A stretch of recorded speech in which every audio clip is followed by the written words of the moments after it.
श्री राम। सीताराम लक्ष्मण हनुमान जी की जय हो। देखते हैं प्रभु की लीला कैसी चलती है। अभी कैकेयी का वरदान हो गया, दशरथ महाराज ने हाँ भी बोला। अभी प्रभु रामचंद्र जी को संदेश भी मिला, लेकिन प्रभु रामचंद्र की जो मानसिक अवस्था है उसको देखकर हम समझ सकते हैं कि भगवान भगवान ही होते हैं। प्रभु रामचंद्र जब आए माँ का आशीर्वाद लेने के लिए, उसके बाद क्या क्या हुआ हमने सुना है। लक्ष्मण जी को मनाया। लक्ष्मण जी तो अपना तीर धनुष लेकर खड़े होने वाले थे, राम जी को बोल रहे थे कि आपका अभिषेक आज करेंगे ही। उसको कैसे समझाया, सीता मैया को कैसे समझाया, और आखिर बस कौशल्या माता, सुमित्रा माता, इनकी शुभ कामनाएं और आशीर्वाद लेकर ये तीनों भी अभी वनगमन की तैयारी करने लगे। यहाँ कुलगुरु की पत्नी अरुंधति माता को सीता मैया ने अपने प्रमुख जो गहने थे वो भेंट में दे दिए। उनके महल में जो भी सेवा करते थे सेवाधारियों को गहने और ऊंचे वस्त्र आभूषण सब कुछ दे दिया। वहाँ के नगर के और देश के पूरे पूर्ववासी इत्यादि में जितने भी योग्य ब्राह्मण थे सबको बुलाकर धन का वितरण किया और हजारों गाय दान में दे दिए। सब कुछ छोड़ दिया। वन में जाना है तो यहाँ लालसा क्यों, आसक्ति क्यों? तो कभी भी हम एक जगह से दूसरे जगह में जाते हैं तो पीछे आसक्ति नहीं रखना चाहिए। प्रभु रामचंद्र अभी वनगमन करने वाले हैं तो देखिए सब कुछ बांट दिया, सब कुछ दे दिया। अभी साधारण वस्त्र पहनकर, ऊंचे वस्त्र है नहीं, ऊंचे आभूषण है नहीं, छोड़ दिए साधारण वस्त्र। लेकिन आखिर संपूर्ण विश्व के तो सम्राट है, साधारण वस्त्र भी हमारे लिए तो भारी वस्त्र ही होंगे। तो इस प्रकार से तीनों भी माताओं से अनुमति लेकर महल से बाहर निकले। अभी इस बार ये तीनों पैदल चल रहे हैं और दशरथ महाराज के आशीर्वाद और अनुमति लेने के लिए दशरथ महाराज के महल की ओर अभी चल रहे हैं। अयोध्यावासी बाहर तो पूरी तैयारी में थे, नगर को सजा धजा कर कि आज राज्याभिषेक होने वाला है। लेकिन उनके सामने प्रसंग और दृश्य अलग ही हो गया। जिस महारानी को देखना संभव नहीं था वो सीता मैया आज बिना जूते के नंगे पैर और साधारण वस्त्र पहनकर जन सामान्य के बीच पैदल चल रही है। प्रभु रामचंद्र जो रथ घोड़े हाथी के बिना नहीं चलते वो भी ऐसे चल रहे, और साथ में लक्ष्मण भी। ये देखकर नगरवासी इतने दुखी हो गए, इतने नाराज हो गए, वो देखने लगे, दुखातुर होकर आपस में बात करने लगे। हाय हाय, ये दशरथ महाराज ने क्या किया? ये कामातुर राजा ने पत्नी के या प्रिया के वश में आकर अपने प्रिय पुत्र को क्यों छोड़ा? और राजा को सत्यता का आभूषण था, अभी ये सत्यता कहाँ गई? इतना प्रिय वचन, सत्य प्रिय वचन राम को केवल कैकेयी ने बताया, इसलिए वनवास में क्यों भेज रहे हैं?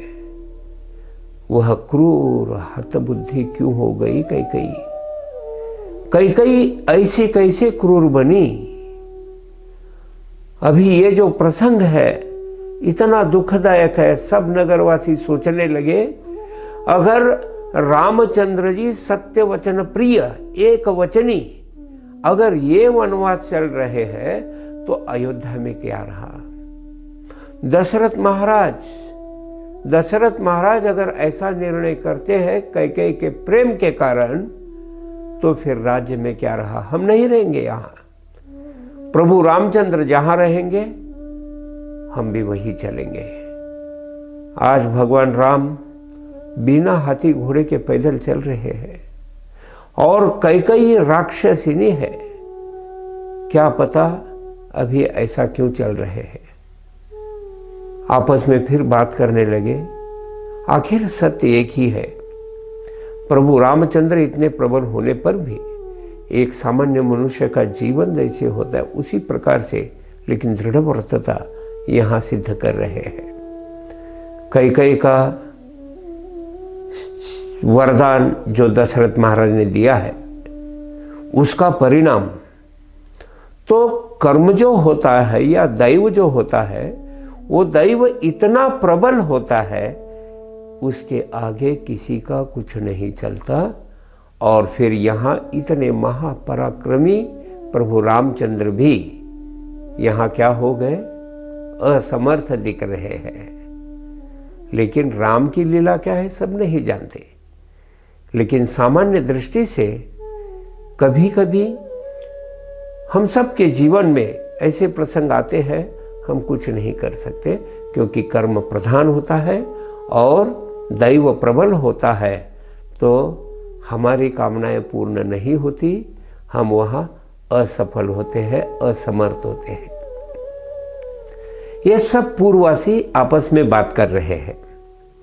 एक जगह देखा जाए तो ब्राह्मण ऋषिगण है, वो भी खड़े हैं, वो भी आपस में वार्ता कर रहे हैं। अरे रे क्या प्रसंग है, इतने दुखी है, आपस में बात कर रहे हैं कि ये ठीक नहीं है, जो भी हो रहा है वो ठीक नहीं है। ब्राह्मणों के बीच ऐसी वार्ता देखकर, ये साधुओं के बीच ऐसी वार्ता देखकर वहां उपस्थित जो वरिष्ठ वामदेव थे मुनिवर, वो मुनिवर वामदेव उनके पास चले गए और उन्होंने उनको समझाया, हे ऋषिवर, आप जो दुख प्रदर्शित कर रहे हैं वो आपके लिए ठीक नहीं है। वास्तव में राम और सीता या लक्ष्मण ये सब जो चल रहे हैं इनके बारे में आप चिंता मत कीजिए, चिंता करने की कोई जरूरत नहीं है। आप साधु होते हुए आप जिस राम जी को देख रहे हैं वो तो राम साधारण राम है नहीं, वो साक्षात विष्णु है। और जानकी ये तो योग माया, महामाया, और ये सब सृष्टि का निर्माण, प्रलय, सब कुछ करना इन्हीं के हाथ में है।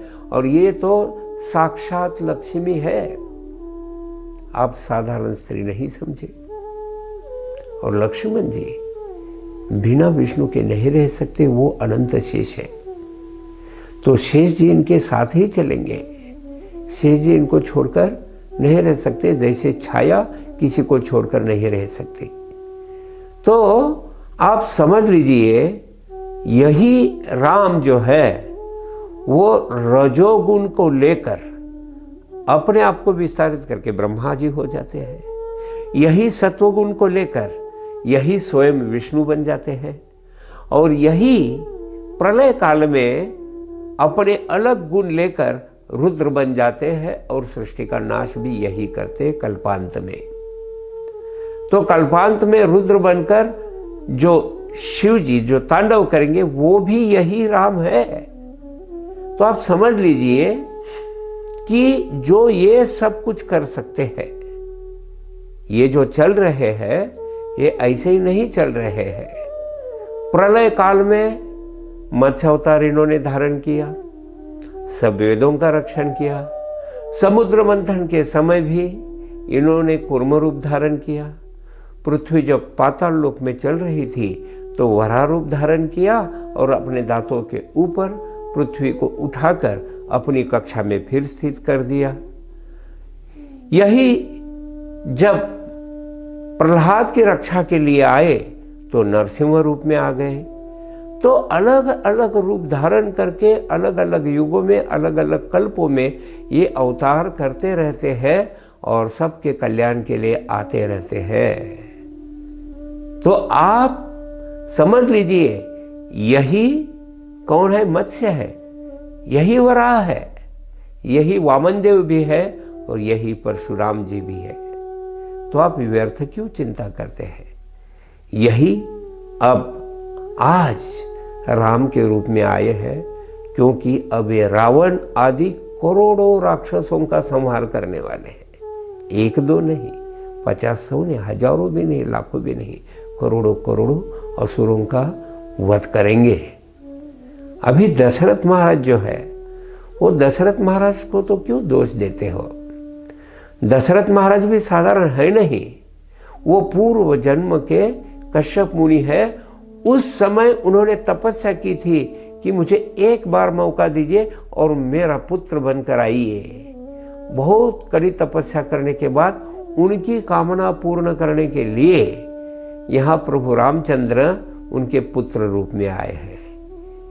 इसीलिए आप समझ लीजिए कि किसी को दोष देना भी ठीक नहीं है।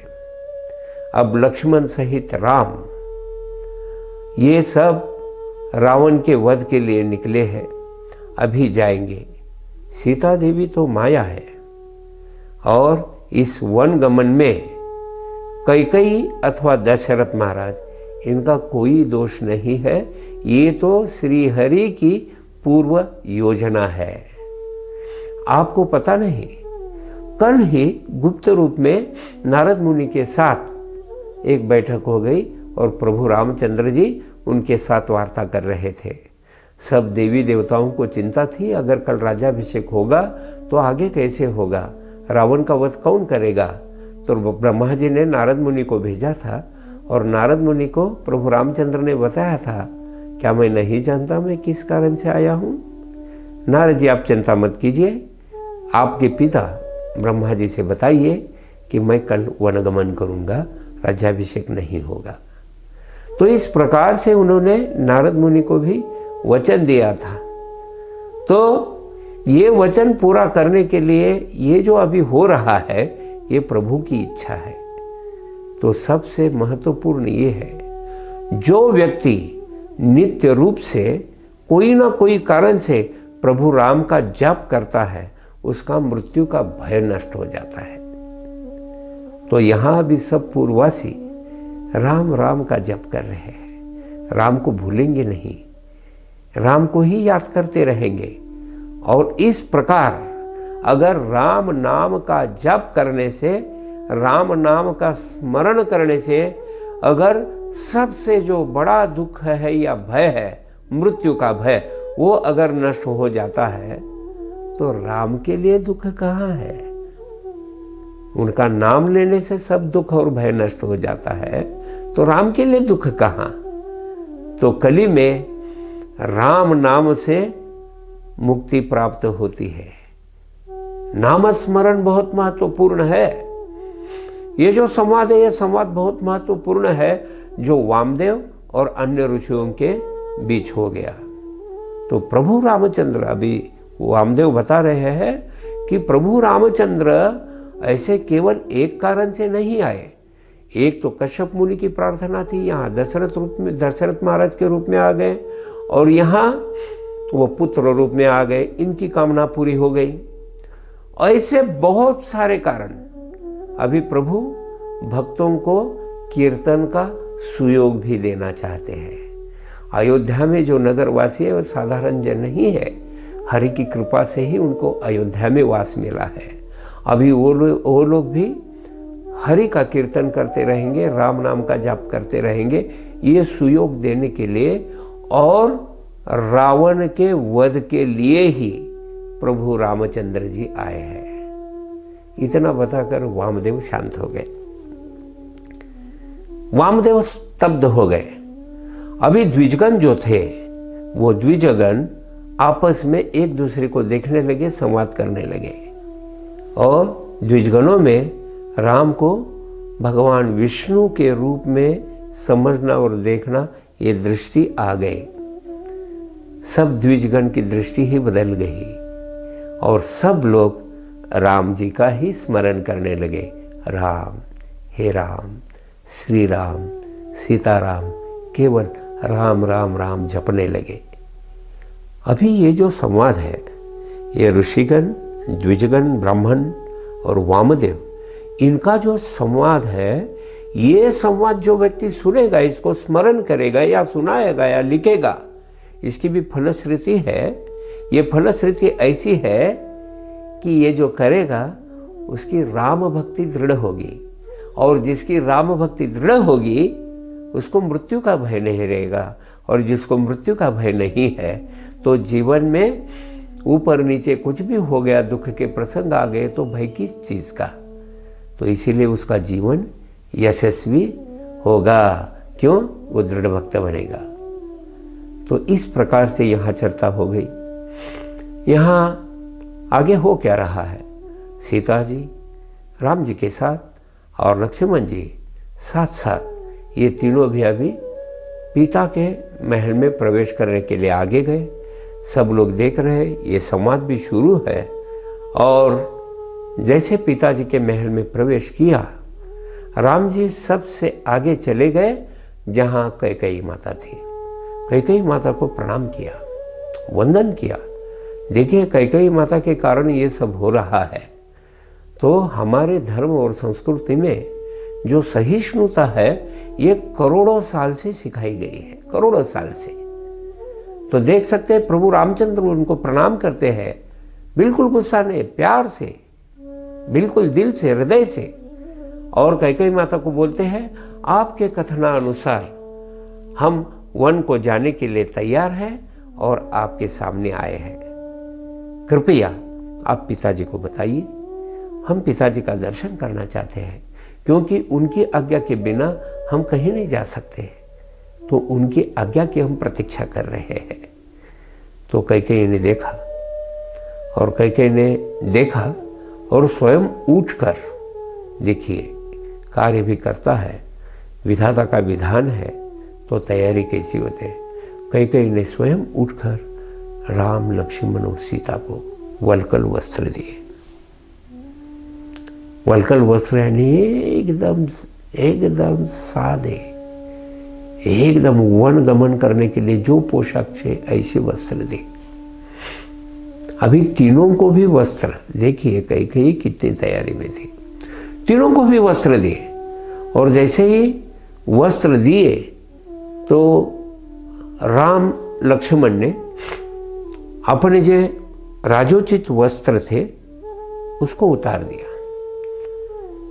एक तो पहले अपने महल से निकले तो आभूषण बांट दिए, ऊंचे वस्त्र भी बांट दिए, धन भी बांट दिया, गायों का भी वितरण कर दिया, और जो भी अभी पोशाक था उसको भी उतार दिया और वल्कल धारण किए दोनों ने। ये देखकर इतना दुखी प्रसंग हो गया। इससे भी दुखी प्रसंग आगे, जब सीता जी के हाथ में वल्कल दिए तो सीता जी को सपने में भी मालूम नहीं कि वल्कल कैसे धारण करना है, कैसे पहनना है। वो बेचारी देखने लगी, अब मैं क्या करूं।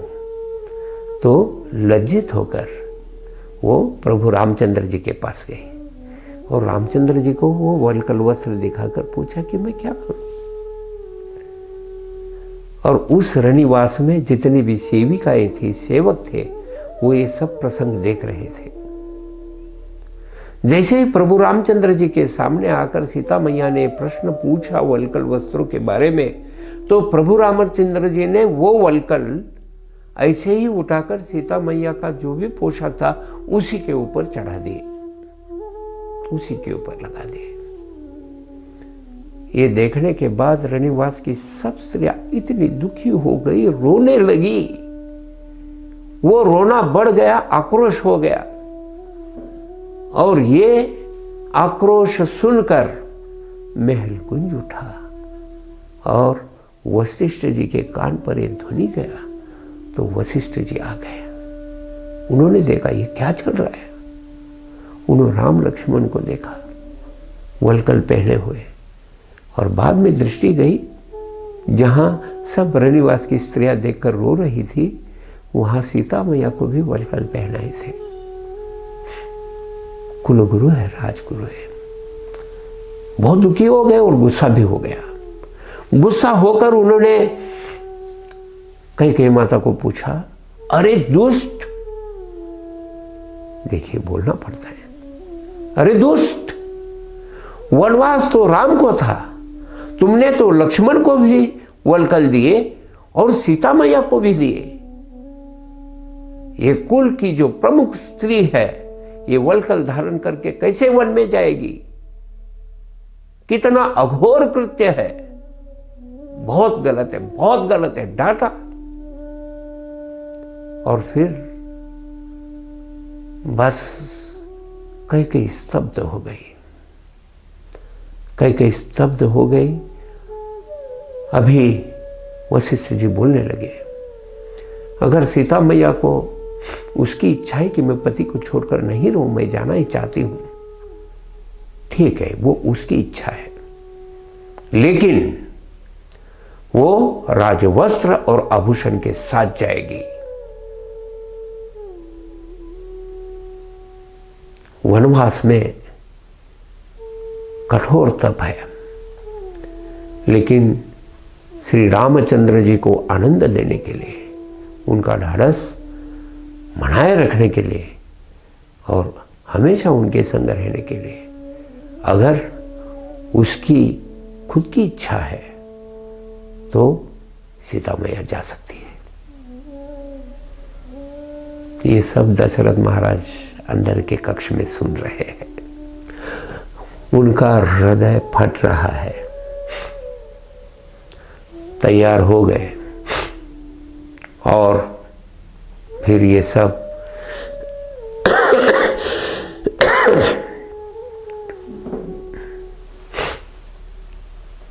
अभी दशरथ महाराज की शुभकामना लेने के लिए, आशीर्वाद लेने के लिए, प्रणाम करने के लिए चल रहे हैं। अभी तो पैदल आए, अभी पैदल ही चलेंगे। तो फिर दशरथ महाराज के पास गए, प्रणाम किया, तो दशरथ महाराज ने सुमंत्र को बुलाया, महामंत्री सुमंत्र, अभी ये वरदान तो हो गया, लेकिन राम पैदल नहीं जाएंगे, रथ लाओ। ये सब जन रथ पर सवार होकर आगे जाएंगे। सुमंत्र तुरंत महाराज की आज्ञा पाकर रथ लेके आए, रथ तैयार किया, और रथ तैयार करने के बाद प्रभु रामचंद्र, लक्ष्मण, सीता मैया दशरथ महाराज के पास सामने गए। उन्होंने प्रणाम किया और निवेदन किया कि आप हमें आज्ञा दीजिए चलने के लिए। दशरथ महाराज बहुत दुखी हो गए, अभी राम छोड़कर जाएंगे, बिना राम के मैं कैसे जीऊं? और रामचंद्र जी तो यहां अभी आज्ञा लेने के लिए आए हैं। जैसे प्रभु रामचंद्र जी ने प्रदक्षिणा की थी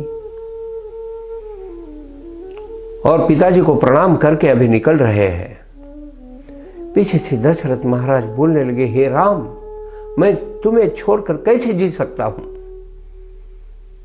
रामचंद्र जी ने पीछे नहीं देखा। सीता मैया, रामचंद्र और लक्ष्मण जी बाहर निकले।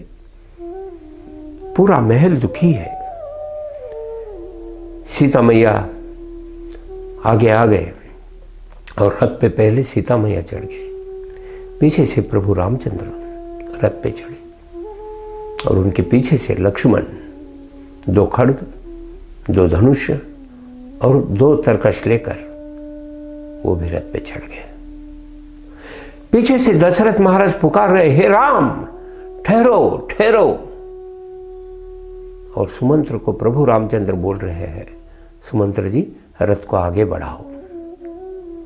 सब नगरवासी, पूर्ववासी देख रहे हैं। उन्होंने तो ठान लिया है, रामचंद्र जी यहां नहीं रहेंगे तो हम भी नहीं रहेंगे। राम नहीं तो कहां आराम है, हम ही इनके साथ चलेंगे। और आगे पीछे सब पूर्ववासी, पीछे से दशरथ महाराज बोल रहे हैं, सुमंत्र ठहरो ठहरो, रोको। और प्रभु रामचंद्र भी बोल रहे सुमंत्र को, रथ को आगे बढ़ाओ। और सुमंत्र जी रथ को आगे ले रहे हैं, सब नगरवासी साथ में चल रहे हैं। जैसे रथ आगे चलने लगा, यहां दशरथ महाराज भूमि पर, पृथ्वी पर गिर पड़े, बेहोश हो गए। रथ आगे चलने लगा, नगरवासी साथ चल रहे हैं और रथ चलता रहा। पूरी अयोध्या नगरी दुख सागर में डूब गई। दशरथ महाराज यहाँ ऐसे गिरे कि वो अभी सोच रहे कि बिना राम के मैं कैसे रह सकता हूं। रथ आगे चला और आगे चलकर तमसा नदी के तट तक पहुंच गया। शाम हो गई है, तमसा नदी के तट पर ये पहुंच गए हैं और तमसा नदी के तट पर पहुंचने के बाद एक वृक्ष के नीचे प्रभु रामचंद्र बैठ गए, सीता मैया भी वहीं बैठ गए। नगरवासीगण भी यहाँ वहाँ बिखरे हुए हैं, वो भी अपने अपने स्थान पे राम जी को देखते हुए, राम जी का वो रूप, वो तेज देखते हुए वहीं बैठ गए। प्रभु रामचंद्र जी ने शाम को कुछ आहार नहीं लिया, केवल जल पीकर वो सीता जी के साथ वृक्ष के नीचे सो गए। देखिए, पति पत्नी का नाता क्या होता है। पत्नी पति की छाया होती है। हमारे जीवन में जो कुछ होता है वो प्रारब्ध, वो दैव प्रबल होता है। विधाता ने जो लिखा है उसको बदल नहीं सकते, लेकिन हमें हमारे धर्म का पालन करना ही चाहिए। यहाँ सीता मैया देखिए, एक राजकुमारी, साक्षात लक्ष्मी देवी, लेकिन साया यानी छाया जैसे राम जी के साथ ही है। यहाँ कोई शिकायत नहीं है। ये प्रसंग अगर आजकल का होता तो शायद कोई पत्नी बोलती कि आपको जमता है तो आप सो जाइए, मुझे तो फैन चाहिए, एसी के बिना मुझे नींद नहीं आती, नहीं मुझे अच्छा कमरा चाहिए, मुझे गद्दा चाहिए। ये क्या है? ये आपके भाग्य में लिखा है तो आप देखो, मुझे भी क्यों तकलीफ दे रहे हो, है ना। आजकल ऐसे पति पत्नी में झगड़े होते हैं, मुझे ही क्यों बताते हो, मुझे ही क्यों समझाते हो। होता है कभी पत्नी कभी पति, लेकिन होता है। और ये सब दुख या कष्ट अगर किसी के जीवन में है तो इसका मूल कारण है ये रामायण जानते नहीं है। इसीलिए इस अध्यात्म रामायण के प्रारंभ में ही हमारी चर्चा हो गई है। अगर कलयुग में जीवन यशस्वी होना है तो अध्यात्म रामायण को समझना आवश्यक है। देखिए, सब पूर्ववासी समझ गए, उनको कहाँ वनवास था, वो भी यहीं रुक गए। लक्ष्मण और सुमंत्र दोनों धनुष बाण लेकर जिस पेड़ के नीचे सीताराम सोए हुए हैं उसके अगल बगल में ये सुरक्षा का कार्य कर रहे हैं। अभी रात हो गई, जहां भी बैठे वहीं सब लोग लेट गए, पूर्ववासी सो गए और लक्ष्मण और सुमंत्र जी वहां सुरक्षा का कार्य कर रहे हैं। अभी पूर्ववासियों की कुछ बातें चल रही हैं। अभी कल सुबह सुबह राम जी निकलेंगे, हम पीछे से चलेंगे। अभी अयोध्या में कुछ रहा नहीं है। अगर रामचंद्र जी को हम किसी भी हालत में कल संभव हुआ तो अयोध्या वापस लेकर चलेंगे, हम सब लोग खड़े हो जाएंगे। एक दिन तो आ गए ना, हो गया ना, तो हम कल वापस इनको अयोध्या ले चलेंगे। अगर इन्होंने नहीं माना तो हम भी मानेंगे नहीं, फिर हम वनगमन करेंगे। जहां प्रभु रामचंद्र रहेंगे वही हम रहेंगे। ये भक्त का भाव है। बिना राम के हम जी नहीं सकते। हमारे हृदय में भी हमेशा राम राम चाहिए। ये नगरवासियों की जो बातें थी रामचंद्र जी ने सुन ली और फिर सीता मैया को बताया। सुना आपने? नगरवासियों का जो भाव है, वो स्थिति सुना आपने? हाँ जी। तो ऐसे वार्ता करते करते सब पूर्ववासी नगरवासी सो गए। बाद में रामचंद्र जी ने लक्ष्मण जी को और सुमंत्र को बुलाया और बताया, देखो नगरवासियों की ये भावना है, ताकि ये समझे या कल मुझे रोकने का प्रयास करे, उससे पहले रथ को तैयार करो। हम रथ पे चढ़ेंगे और रथ मैं जैसे बोलता हूँ उसी प्रकार से ले लो। तो सब सोए हुए शांति से बिना ध्वनि किए सब गहरी नींद में थे। उसी समय इस रथ को प्रभु रामचंद्र जी ने घुमाने के लिए बताया। तो ये रथ उल्टा घुमाकर अयोध्या की दिशा की ओर कुछ दूरी तक आ गया और वहाँ थोड़ा उल्टा सीधा घुमाकर रथ को वन की ओर ले गए और ये वन के दिशा में इनका प्रस्थान हो गया। सुबह हो गई, पंछियों की आवाज़ें आ रही है। तो पूर्ववासी एक एक करके जागृत हो गए, सब उठ गए। उठकर देखा तो राम जी है ही नहीं, सीता जी नहीं है, रथ भी नहीं है, लक्ष्मण भी नहीं है, सुमंत्र भी नहीं है। आपस में वार्ता चलने लगी। यहां पीछे अयोध्या में क्या हो गया? दशरथ महाराज राम राम राम कहकर पुकार रहे और अचेत हो रहे हैं। उन्होंने अपने सेवकों को बुलाया और बताया, मैं बिना राम के सांस भी नहीं ले सकता।